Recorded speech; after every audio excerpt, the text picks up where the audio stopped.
Salve pessoal, tudo bem? Davi Vega com vocês novamente. Bom, hoje eu venho aqui nesse canal para dar continuidade à série de comentários sobre livros e filmes diversos que eu venho fazendo aqui nesse canal, sempre intercalando às vezes no mundo da literatura ou às vezes no mundo da sétima arte, do cinema. Eu tenho tentado também trazer alguns comentários sobre peças de teatro também, né? Bom, como naturalmente teremos hoje, sempre puxando para o lado da literatura, da sociologia, da filosofia, da investigação histórica, da antropologia, e a filosofia como naturalmente teremos hoje. Quero falar desse livro aqui do Antonin Gilbert Sertillanges, o Sertillanges, né, o Sertillanges, A Vida Intelectual. Ele vai falar do seu espírito, suas condições e seus métodos. Esse livro aqui ele foi um livro muito curioso, porque ele me foi indicado, e ele é um livro que faz uma espécie de compêndio, onde ele vai falar da vida intelectual, né? O que é essa vida intelectual ascética, que a nós, pesquisadores e formadores de opinião, ela é muito familiar, essa vida intelectual, né? Bom, mas antes de entrar no livro propriamente dito, eu gostaria de informar que esse canal aqui, o canal da Vivega, ele é patrocinado pelo sebo Só Pepitas. O sebo Só Pepitas é um sebo de excelência, um projeto que dois amigos meus têm de mineirar livros raros nos sebos de São Paulo e disponibilizá-los para venda para todo o território nacional na sua página do Instagram. Eu vou deixar na descrição desse vídeo aqui a página do Instagram do sebo Só Pepitas.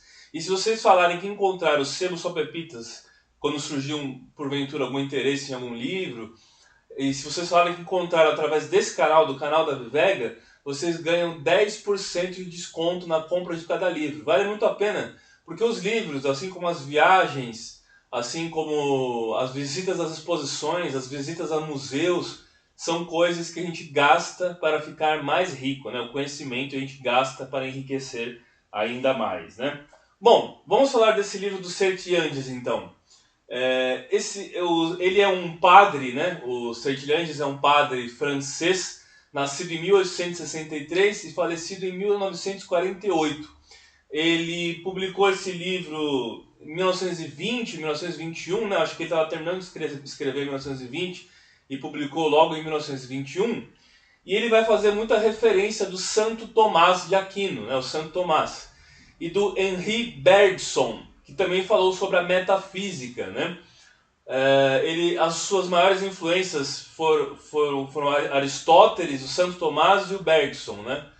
E ele vai falar muito do Santo Tomás, principalmente nesse livro aqui, porque esse livro ele é baseado numas cartas que o Frei João enviou ao Santo Tomás, que são os 16 preceitos para a vida científica, ou para o conhecimento científico.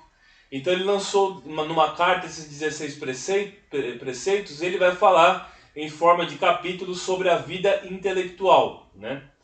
Bom, o que ele vai falar principalmente da vida intelectual? A vida intelectual é como se fosse um chamado. Ele vai falar da virtude, né? E aí falando dessa virtude, você tem o bem, você tem a verdade, você tem a justiça, aquelas inquietações que permeavam o mundo da filosofia, principalmente de Platão, né? No livro da República, onde ele vai falar o seu diálogo com Trasímaco, né? Sobre essas questões. Será que a verdade está em si mesma? A gente não sabe dizer também se há uma verdade ou se ela está em si mesma, não querendo ser relativista, né? Eu tenho um vídeo falando do Platão sobre a República, vou deixar na descrição desse vídeo aqui o link, caso vocês queiram assistir esse comentário que eu fiz sobre a obra do Platão, né? Mas eu não estou aqui para falar do Platão, na verdade eu quero falar da vida intelectual.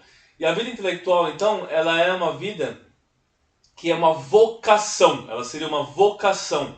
E essa vocação estaria ligado ao aprimoramento do espírito e um chamado. Você é chamado à vida intelectual.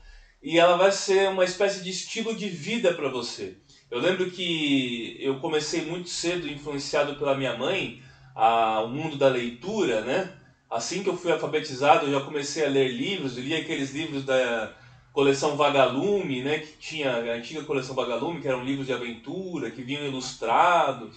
Depois, na adolescência, eu comecei a ler os livros da editora Rennes, a História Ilustrada do Século da Violência, que eu coleciono até hoje, e da Segunda Guerra Mundial, e aí eu adentrei esse mundo da história, principalmente no recorte das grandes guerras, né? E desde então eu não parei de ler. E essa vocação para a vida intelectual, ela é um chamado. Quando você inicia numa espécie de seita secreta, sociedade secreta, você não mais pode sair. E ele vai ensinando nesse livro aqui, da vida intelectual, o que você deve fazer. Vai dando conselhos para a sua vida intelectual. Ele vai falar da solidão, ele vai falar da virtude, ele vai falar do amor. Muitas vezes essa virtude está ligada ao amor. E aí ele fala uma frase muito famosa, né? Que, se eu não me engano, é do Aristóteles, que ele fala: diga-me diga-me o que amas, que lhe direi quem és. Então, a sua vocação, os seus gostos, né? Diga o que você ama, que eu vou dizer quem você é. Né? Então, muito ligado a essa atividade que está acima das nossas próprias limitações e da própria ideia do trabalho. Né? O trabalho na vida, para os latinos, ele é visto como uma coisa, como um castigo, como uma coisa maçante. Não é à toa que a palavra trabalho vem de tripalium, que era um instrumento de tortura da Idade Média. E no mundo anglo-saxão, o trabalho está ligado à vocação. Então, é diferente a forma do ethos do trabalho, o ethos que envolve a ética do trabalho também, para um povo ou para outro, né? Talvez por conta da nossa herança escravista, escravocrata, talvez a gente tenha essa ideia de negar o trabalho. E a vida intelectual, ela é um trabalho, né? E em muitas sociedades, como a brasileira, infelizmente, no geral, a vida intelectual ela é vista como um ócio. Ela não é vista como uma atividade.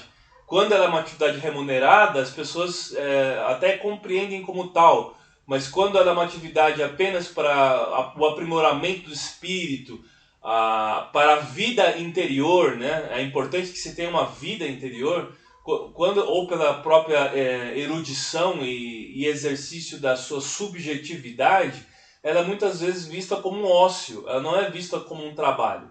E ela tem que ser encarada como um trabalho. Aqui ele vai falar sobre, por exemplo, o tempo que você desprende em alguma atividade, você não perder tempo com bobagens, você tem que ter uma vida regrada e é preciso disciplina, é um asceticismo. Existe o asceticismo do guerreiro e o filósofo, escritor, intelectual, ele precisa desse asceticismo também.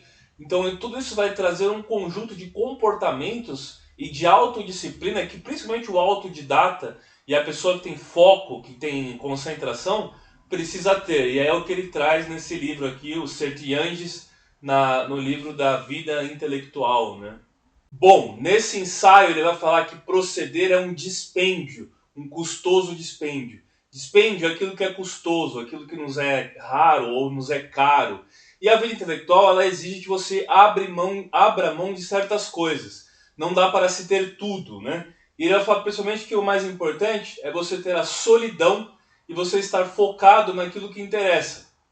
No livro, inclusive, ele fala que ele era um padre, né, o Sertilanges, e ele fala que geralmente é custoso quando você tem que conviver com uma outra pessoa, por exemplo, no casamento, e que o intelectual deveria ficar na solidão. Mas essa solidão não quer dizer que ele deveria se isolar, porque não existe nenhum intelectual 100% isolado. É preciso que no convívio e nas relações sociais ele também faça leituras de mundo.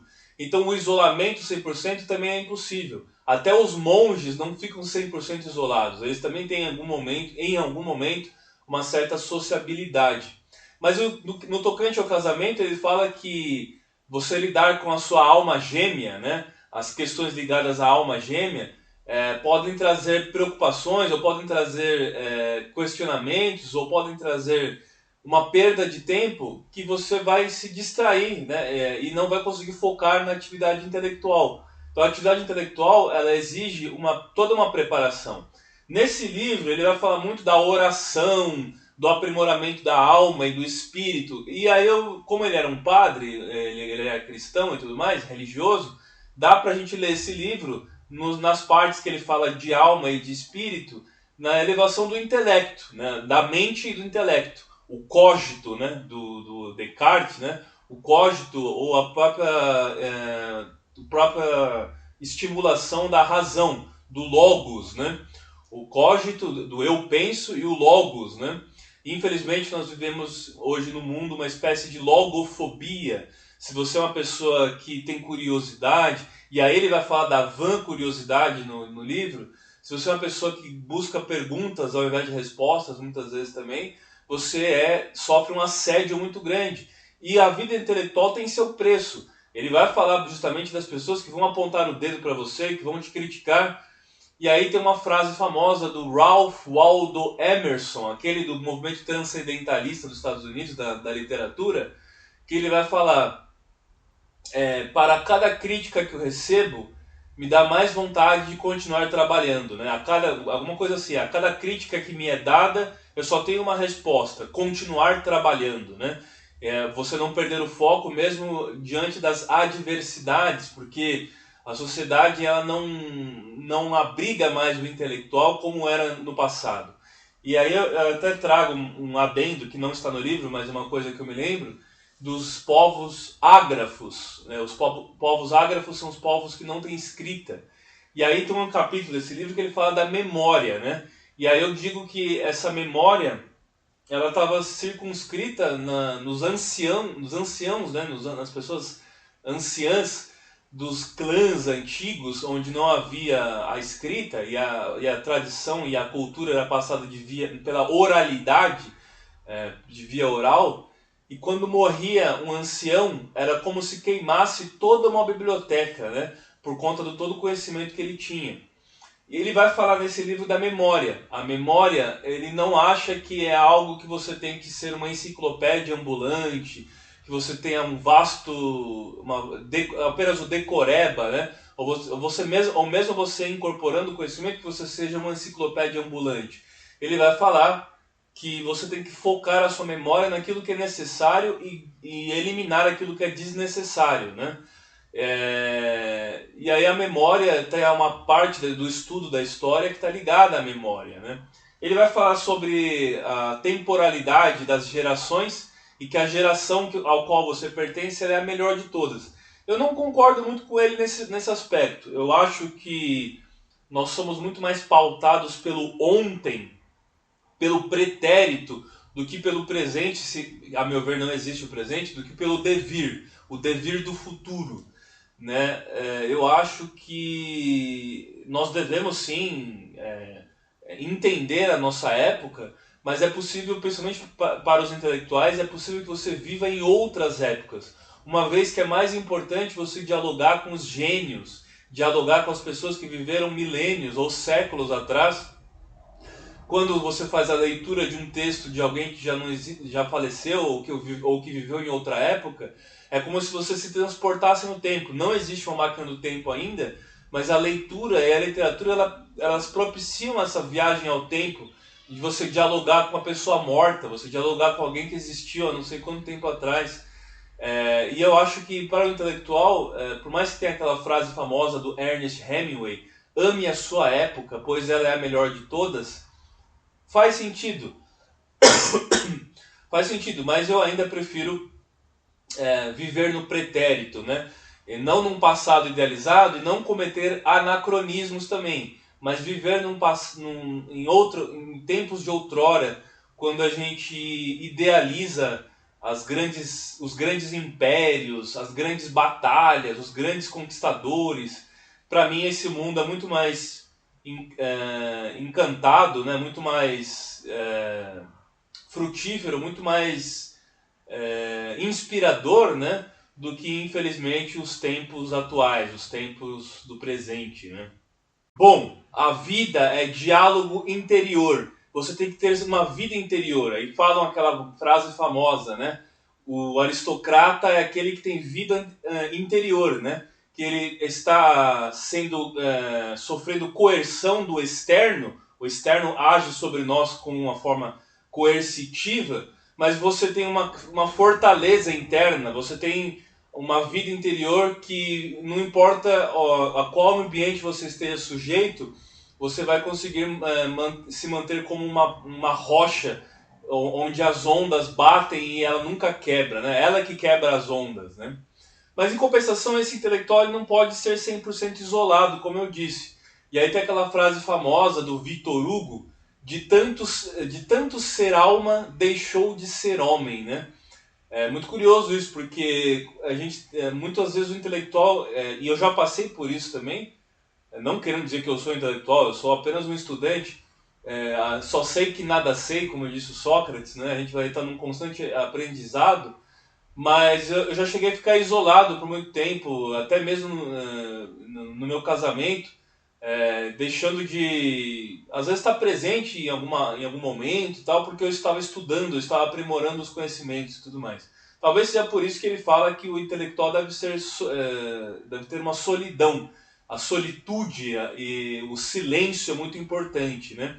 Mas eu tenho um relacionamento muito bacana com a minha esposa, porque a gente respeita a vida individual de cada um. A gente sabe até onde a gente pode ir e o quanto é importante, por exemplo, para mim a leitura. Se ela fosse uma companheira que não entendesse que para mim é importante ficar no silêncio e às vezes me dedicar à leitura, eu não teria um casamento feliz, né? E a gente tem um companheirismo, mas um companheirismo que respeita a individualidade do outro, principalmente nos afazeres, que é muito importante para a gente. Como a leitura, para mim, é escrita também, eu também escrevo e tudo mais. Falando em escrita, se vocês querem ler os meus livros, eles estão eu disponibilizei eles para download no meu blog pessoal, pelorevés.blogspot.com. Vou deixar o meu blog na descrição desse vídeo. Baixa lá meus livros, vocês vão gostar. Tem um livro que fala sobre os movimentos nacionalistas, né? Tem um livro que fala sobre as guerras, que se chama Bellum, né? A guerra como atividade humana. Tem um livro do Cadarços Brancos, que é o Magnum Opus meu, né? Que eu falo sobre as tribos urbanas, os grupos juvenis politizados, né? Dos punks, dos skinheads, dos carecas. Uma trilogia de livros de aventura, que são as aventuras do Donoso Bueno. Podem baixar lá, eu disponibilizei para download para o público em geral, certo? Bom, e ele vai falar também, o Sertilanges, que é importante não só a estimulação do intelecto, mas também do corpo. Quando você tem um corpo saudável, indiretamente seu intelecto é melhor. E isso é óbvio, né? No Brasil, por exemplo, a gente tem um grande déficit intelectual por conta da subnutrição. As pessoas desnutridas, subnutridas, não conseguem ter o mesmo rendimento de uma pessoa de um país de primeiro mundo, ou um país mais desenvolvido, né? Não se fala mais de primeiro mundo, um país desenvolvido em relação a um subdesenvolvido, não se fala mais também a um país em desenvolvimento, como o Brasil, que tem seus problemas internos, problemas de pobreza e de subnutrição.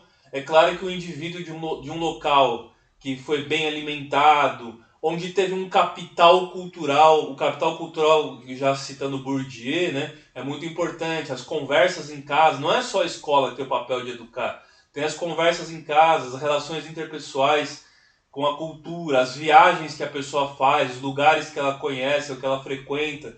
Tudo isso é o capital cultural que diferencia muitas vezes um indivíduo do outro, né? Só que ele vai falar aos Sertilanges que é muito importante a estimulação do corpo. E aí eu lembro da paideia dos gregos, né? Paideia, mens sana in corpore sano, mente sã e um corpo são, né? Tanto a mente, tem que estimular tanto a mente quanto o corpo, né? E ele vai falando, por exemplo, uma coisa que eu achei muito curiosa aqui também, que o Aristóteles, ele falou o seguinte, o Aristóteles teria dito que é ridículo estimular só a alma e não ao corpo. E o Aristóteles tinha aquela questão, embora da metafísica, também a questão naturalista. Ele era, naquele livro, tanto que naquele quadro da pintura do Rafael, né, o Platão está apontando para cima, para o mundo das formas, o mundo das ideias, e o Aristóteles está com a mão para baixo, trazendo assim, como se fosse uma coisa terrena, apontando para o reino da terra, né? Ele era mais naturalista. E aí tinha o silogismo também, né, do Aristóteles, né? Que você vai por um exercício de lógica chegando às conclusões, né? Todo homem é mortal. Sócrates é homem, portanto ele é mortal. Então você vai fazendo esse exercício de silogismo, de dedução, né? A indução é importante, mas a dedução também. E esse exercício dedutivista te leva a uma verdade, vamos dizer assim. Só que aí, às vezes, você pode ser enganado pelas aparências também, enganado pelas premissas também, e pode chegar a uma conclusão errada, uma conclusão errônea, né? Bom, então ele vai falando uma frase também que eu achei muito interessante, da vida ascética, uma vida militarista. O asceticismo intelectual ele tem que ser mais ou menos como uma vida na caserna. O filósofo guerreiro tem que ter uma disciplina como se fosse de um samurai, de um guerreiro, né? E ele fala, os grandes homens dormem em leitos pequenos. De nada adianta você ter mansões, você ter lugares com móveis banhados a ouro e tudo mais, se você não estimula seu intelecto. Os grandes homens, muitos deles eram gente simples, que dormiam em leitos pequenos. Aí eu me lembro do Lev Tolstói, do Leon Tolstói, que era um homem, embora fosse aristocrata, de uma aristocracia agrária russa, ele largou tudo e foi viver como se fosse um andarilho no meio do povo. E ele era amado e respeitado pelo povo por justamente ser um andarilho que abdicou de todo o conforto para viver no povo, no meio do povão mesmo, né? Bom, ele vai falar da tranquilidade da ordem. Ele fala que o intelectual ele deve se focar apenas no necessário e desprezar o desnecessário, né? E quanto às relações, apenas as relações que agregam alguma coisa. Valorize seu tempo, né? Se as pessoas são condenadas por roubar um banco, roubar dinheiro, roubar bens, por que as pessoas que roubam seu tempo também não são punidas, né? Seu tempo é valioso, é sagrado. Ele fala que o intelectual é uma pessoa que passa as noites em claro, produzindo. E ele vai falar da negligência e da vã curiosidade. Essa vã curiosidade, embora o intelectual deva ser curioso, ele tem que tomar muito cuidado para ele não cair em armadilhas de buscar respostas ou perguntas em ambientes desnecessários e tóxicos, muitas vezes, né? E aí ele vai falar da memória, né? A memória, ele vai falar que tem que... o espírito guarda tudo que é útil. Você tem que guardar no seu espírito, ou seja, na sua alma, ou no seu interior, no seu intelecto, tudo aquilo que é útil. Mas a memória ela deve focar não em tudo. Não? Quando você lê um livro, você não precisa focar no livro inteiro. Embora eu goste de fazer uma resenha bem completa dos livros e tudo mais. Mas você tem que focar em partes principais. E essas partes principais elas devem caminhar com você depois da sua apreensão pelos sentidos. Você vai aprender não só um livro na leitura, mas na realidade, por exemplo, pelos sentidos. Você aprende pelos sentidos a realidade. E ao racionalizar ou divagar sobre essas coisas que você aprendeu, na sua memória vão ficar seletas apenas as principais, né? Eu separei duas passagens para ler para vocês. Quero ler uma passagem aqui que eu achei muito curiosa. É do capítulo 7, a preparação do trabalho. Ele vai falar sobre a leitura. A leitura deve-se ler pouco. Ler pouco não quer dizer que você não deva ler. E você não deva ler os clássicos ou tentar aprimorar o seu próprio espírito e intelecto com as leituras mais complexas. Mas ele vai falar: trabalhar significa aprender e significa produzir. Nos dois casos, torna-se obrigatória uma longa preparação, pois produzir é um resultado. E para aprender, num assunto árduo e complexo, é preciso ter passado pelo simples e fácil. Pelos riachos, não diretamente, deve-se ir ao mar, disse Santo Tomás. Ora, a leitura é o meio universal de aprender, e é a preparação imediata ou distante de toda a produção. Nunca se pensa isoladamente, pensa-se conjuntamente. Em vastíssima colaboração, trabalha-se com os trabalhadores do passado e do presente. O mundo intelectual todo pode ser comprado. O mundo intelectual todo pode ser comparado, graças à leitura, a uma sala de redação ou a um escritório de negócios. Cada qual encontra nas imediações iniciação, a ajuda, o controle, a informação, o incentivo que precisa. Saber ler e utilizar suas leituras é, pois, para o homem de estudo, uma necessidade primordial e quisera Deus que a inconsciência rotineira pudesse não esquecê-lo nunca. Então ele vai falar que para você chegar nas leituras mais complexas, você tem que antes ter passado pelas leituras mais simples. E aí eu lembrei de um exemplo que eu dei para vocês até da minha infância. Eu lia livros de aventura, que eu gosto até hoje, ou quadrinhos do Asterix, do Tintin, eu li da Turma da Mônica, do Mortadelo e Filemon, de vários quadrinhos, o Luke Luke também, né?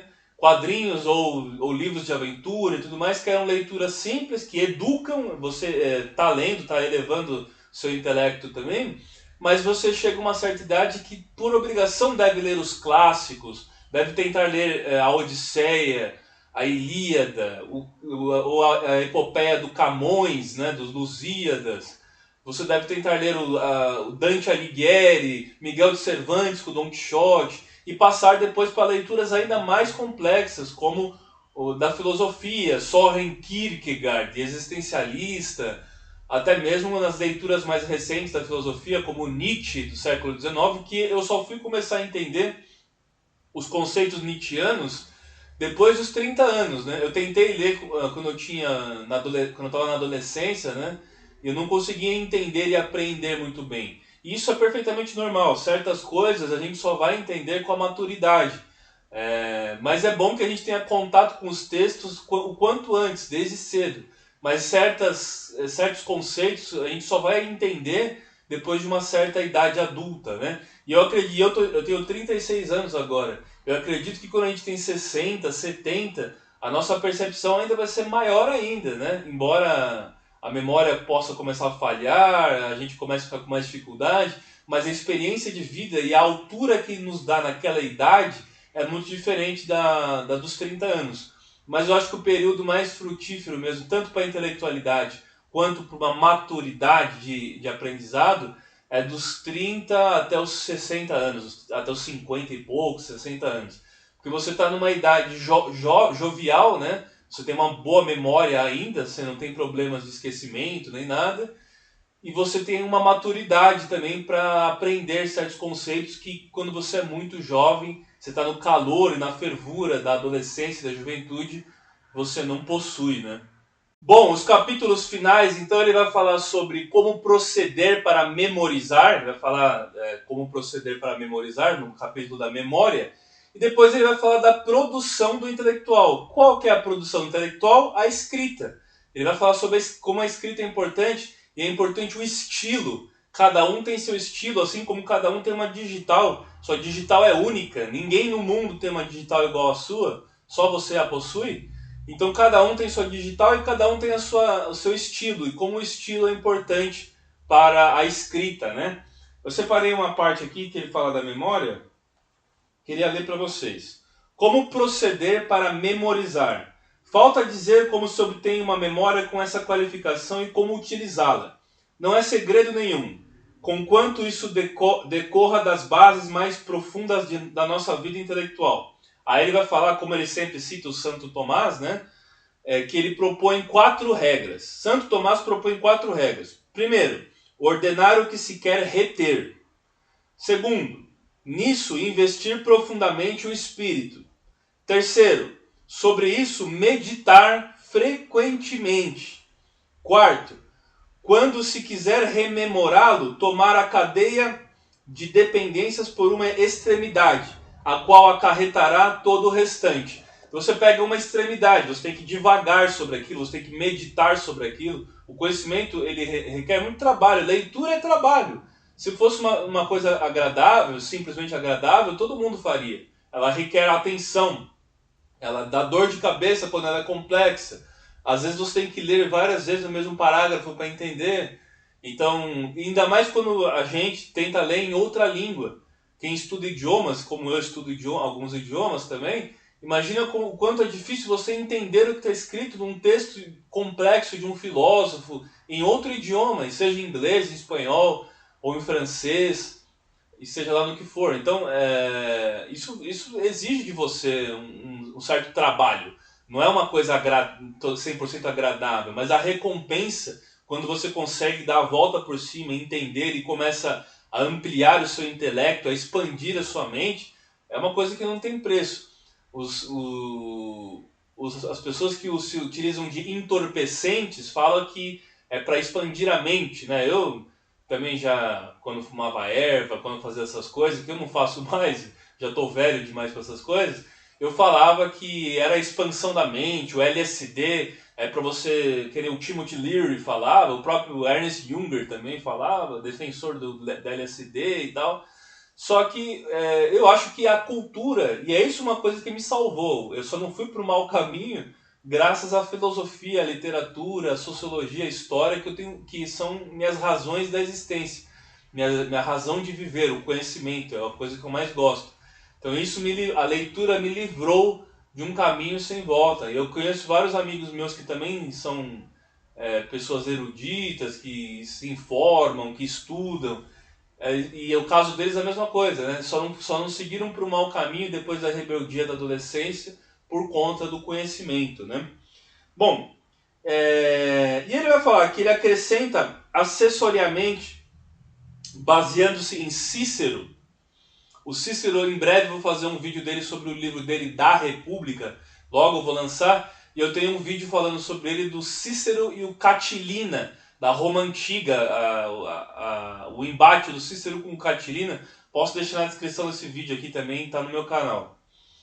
Que é bem-vindo fazer a junção entre a memória das coisas intelectuais e aquela das coisas sensíveis, pois estas últimas, diz ele, são objeto próprio do intelecto e pertencem por si mesmas à memória, as outras só indiretamente, acidentalmente. E aí eu concluo, né, eu faço um adendo.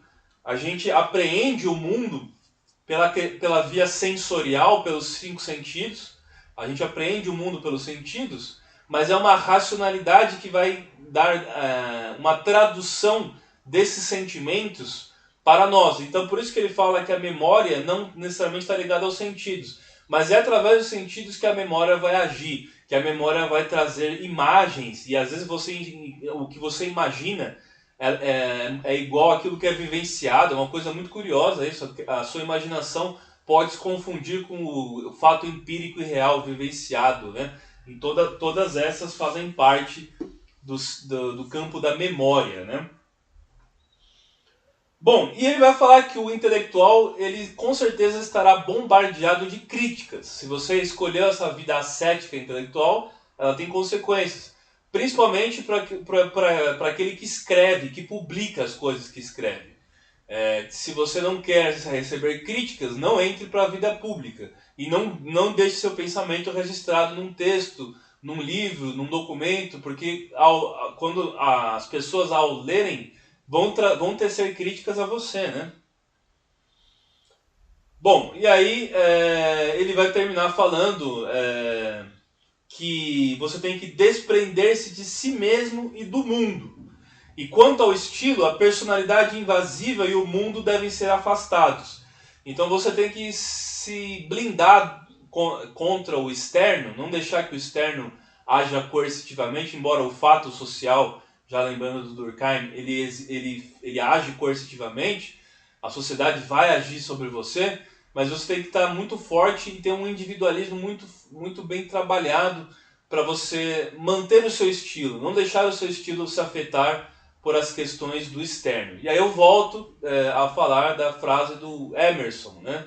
Que ele fala aqui: ao receber todas as críticas, só vejo uma resposta a ser dada: voltar ao trabalho. Então, meus nobres, boa vida intelectual a vocês, boa vida interior a vocês, bom aprimoramento do espírito e erudição a vocês, e vamos continuar sempre trocando figurinha e fazendo exposições de conteúdos, de conhecimento, porque o conhecimento não só liberta, mas ele nos eleva, já falando até do padre Sertilanges, citando Santo Tomás, mais próximo ao divino, né? Bom, então é isso. Peço encarecidamente, curta, se inscreva, compartilhe, confia no meu blog, baixe meus livros lá que está no blog disponível para vocês vão gostar. E deixa nos comentários aqui o que vocês acharam dessa exposição. Valeu, gente! Valeu, grande abraço!